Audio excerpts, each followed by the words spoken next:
भारत का रुपया गिरा, डॉलर ने लगाई छलांग। मोदी सरकार लेगी कौन सा बड़ा फैसला? रूस यूक्रेन के युद्ध में भारत को लगा झटका, भारत की करेंसी पर अटैक। भारत की रूस से दोस्ती भारत को ही पड़ी भारी, भारत का हुआ अरबों का नुकसान। बाइडेन से मोदी को भी सीखना होगा ये फॉर्मूला, डॉलर के आगे सब फेल। क्या नए साल में रुपया मारेगा दहाड़? डॉलर पर टिकी है दुनिया की नजर। मोदी ने भारत को सुपर पावर बनाने के लिए कैसे किया रुपए को मजबूत? पूरा फुल प्रूफ प्लान देखकर आप भी हो जाएंगे खुश। रुपया तेजी से गिर रहा है और वर्तमान में एक नए निचले लेवल पर है। रुपया पिछले कुछ समय से लगातार गिर रहा है और ये भारतीय व्यवसायों और लोगों के लिए अच्छा नहीं है, क्योंकि रुपया बाकी मुद्राओं के मुकाबले भी गिर रहा है और इससे आम लोगों के लिए सामान और सेवाएं खरीदना काफी मुश्किल हो रहा है। ऐसे में दोस्तों, रिजर्व बैंक ऑफ इंडिया भी रुपए की रिकवरी के लिए हर संभव कोशिश कर रहा है, लेकिन अभी तक ये बहुत कुछ नहीं कर पाया है। ऐसे में मोदी सरकार ने रुपए को संभालने के लिए व्यापार में आयात निर्यात के लिए रुपए से भुगतान की अनुमति देने का फैसला किया है। ऐसे में दोस्तों, ये फैसला निर्यात को बढ़ावा देने और घरेलू मुद्रा में दुनिया में चल रहे व्यापार को प्रोत्साहित करने में मदद करेगा। इससे नतीजन भारत की डॉलर पर निर्भरता घटेगी, क्योंकि जब विदेशी मुद्रा बाजार में अमेरिकी डॉलर के मुकाबले रुपया गिरता है तो इसका मतलब है कि भारतीय मुद्रा कमजोर हो रही है। साथ ही इसका मतलब ये है कि अब आपको अमेरिका या किसी दूसरे देश से आयात के लिए ज्यादा भुगतान करना होगा, क्योंकि आप रुपए में नहीं बल्कि डॉलर में भुगतान करेंगे। इसका मतलब ये भी होगा कि हमारे विदेशी मुद्रा भंडार का इस्तेमाल पहले की तरह कम आयात में ज्यादा होगा। इससे भारत में महंगाई और बढ़ेगी। दोस्तों, ऐसे में आपके दिमाग में भी सवाल आ रहा होगा कि आखिर ऐसा होने का कारण क्या है। तो दोस्तों, आपको पता ही है कि भारत रूस का कितना बड़ा दोस्त है। जब रूस के लिए दुनिया में सारे दरवाजे बंद हो गए तो भारत ने ही आगे आकर उसे सहारा दिया, लेकिन इससे भारत को भी नुकसान हो रहा है, क्योंकि भारत रूस के अलावा अब बाकी देशों के साथ द्विपक्षीय मुद्राओं में कारोबार करने की तैयारी कर रहा है। ऐसा इसीलिए क्योंकि प्रतिबंधों के चलते रूस दूसरे देशों के साथ डॉलर में कारोबार नहीं कर पा रहा है। हालांकि इसने भारत के लिए समस्याएं पैदा कर दी है, क्योंकि उसे अपनी मुद्रा रुपए को रूस के साथ साझा करना है। इससे बाकी देशों के लिए डॉलर का उपयोग करने के बजाय द्विपक्षीय मुद्राओं में भारत के साथ व्यापार करना आसान होने की संभावना है। लेकिन इसका प्लस पॉइंट ये है कि दूसरे देश भी ऐसा करने की तैयारी कर रहे हैं, जिससे दुनिया में डॉलर के प्रभुत्व में कमी आने की संभावना है।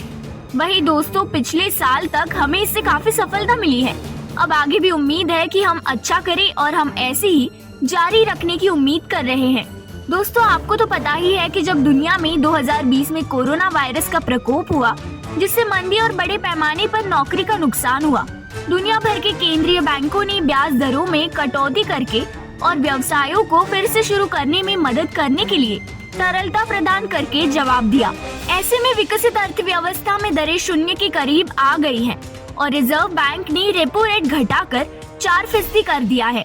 ऐसे में कर्ज लेना आसान हो गया और सबके हाथ में पैसा आ गया। लेकिन कोरोना महामारी के दौरान शेयर बाजार में आई भारी गिरावट होने की वजह से सबको नुकसान हुआ और ऐसे में लिक्विडिटी बढ़ने के बाद सारा पैसा स्टॉक मार्केट और कमोडिटीज की ओर जाने लगा। दोनों ही रिकॉर्ड हाई पर पहुंच गए। जब ब्याज दर घटती है तो बॉन्ड यील्ड भी घटने लगी। ऐसे में देखा जाए तो इंटर बैंक फॉरेक्स एक्सचेंज में अभी रुपया डॉलर के मुकाबले 80 के नीचे खुला है। इस स्तर को रुपए के लिए एक महत्वपूर्ण मनोवैज्ञानिक समर्थन के रूप में देखा गया था और कई दिनों तक ऐसा लगता था कि रुपया इस स्तर को तोड़ सकता है और गिरावट का नया रिकॉर्ड बना सकता है। हालांकि आंकड़ों पर नजर डालें तो इस साल अब तक रुपया करीब 7% कमजोर हो चुका है। आज शुरुआती कारोबार में रुपया डॉलर के मुकाबले 80.0175 पर कारोबार कर रहा था। इससे पहले सोमवार को रुपया 79 पर बंद हुआ था। ऐसे में आगे देखना दिलचस्प होगा कि रुपया कहां पर रुकता है। डॉलर के मुकाबले रुपया लंबे समय से कमजोर हो रहा है और ये हाल ही में और खराब हुआ है।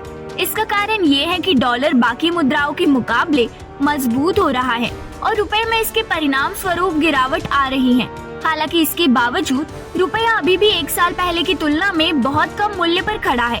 भारत की वित्त मंत्री ने भी इस पर कहा है कि रुपए में गिरावट की वजह तेल की कीमतों में बढ़ोतरी और रूस यूक्रेन युद्ध है।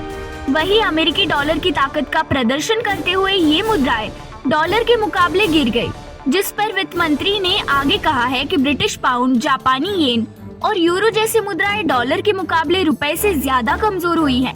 इसीलिए 2022 में रुपया मजबूत हुआ है, ना कि कमजोर।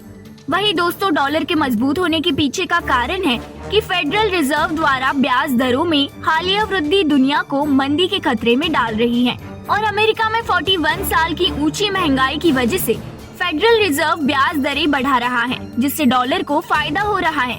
ये विदेशी निवेशकों को उभरते बाजारों से पैसा निकालने और अमेरिकी डॉलर में निवेश करने के लिए प्रेरित कर रहा है, जिससे डॉलर अच्छे तरीके से मजबूत हो रहा है। इससे ऐसी स्थिति पैदा हो गई है जहां यूरो और डॉलर की कीमतें लगभग बराबर हो गई है, जबकि यूरो ज्यादा महंगा हुआ करता था। और रूस यूक्रेन युद्ध, चीन वियतनाम तनाव और अमेरिकी केंद्रीय बैंक की हालिया ब्याज दर में वृद्धि जैसे भू राजनीतिक कारणों के कारण दुनिया की सभी मुद्राएं स्थिरता के लिए अमेरिकी डॉलर पर नजर रख रही हैं। नतीजन रुपए सहित दूसरी मुद्राओं का केवल डिप्रिशिएट हो रहा है। हालांकि हर देश की करेंसी भी उसके फंडामेंटल से प्रभावित हो रही है। उदाहरण के लिए आजकल ब्रिटेन की वित्तीय स्थिति बहुत खराब है और इससे पाउंड में रिकॉर्ड गिरावट आई है। ऐसे में ज्यादातर देशों में महंगाई और ग्रोथ से निपटने को प्रायोरिटी दी जा रही है, जबकि कोई करेंसी पर इतना ध्यान नहीं दे रहा है। वही डॉलर की ग्रोथ के पीछे एक कारण यूरोप एनर्जी क्राइसिस भी है, जो रूस यूक्रेन युद्ध के कारण और भी बदतर हो गया है। इस वजह से पाउंड और यूरो दोनों में गिरावट आई है। वही जापान का येन भी अभी आर्थिक रूप से अच्छा नहीं कर रहा है, क्योंकि हाल ही में वहाँ के पूर्व प्रधानमंत्री की हत्या कर दी गई थी। ऐसे में सभी चुनौतियों के बावजूद भारत एक उज्जवल स्थान बना हुआ है। इस वर्ष हमारी विकास दर 7% के करीब रहने की उम्मीद है और भारतीय रिजर्व बैंक के पास विदेशी मुद्रा भंडार और मजबूत राजकोषीय नीति के कारण रुपया स्थिर है। पूरी दुनिया का भी यही मानना है कि रुपए की स्थिति अन्य मुद्राओं की तुलना में बेहतर है। उन्होंने कहा कि हमारे यहाँ महंगाई कम है, हम किसी युद्ध का हिस्सा नहीं है और अर्थव्यवस्था में स्थिरता है। ऐसे में दोस्तों, साफ है कि डॉलर के मुकाबले रुपया कमजोर हो रहा है और ये खबर तमाम बड़े न्यूज चैनल और सोशल मीडिया पर चल रही है।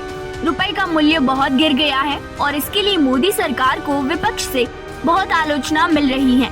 लेकिन सिर्फ रुपया ही नहीं गिर रहा, बल्कि दूसरी मुद्राओं की भी हालत खराब है। ऐसे में हमें मोदी जी के नेतृत्व पर भरोसा करना चाहिए।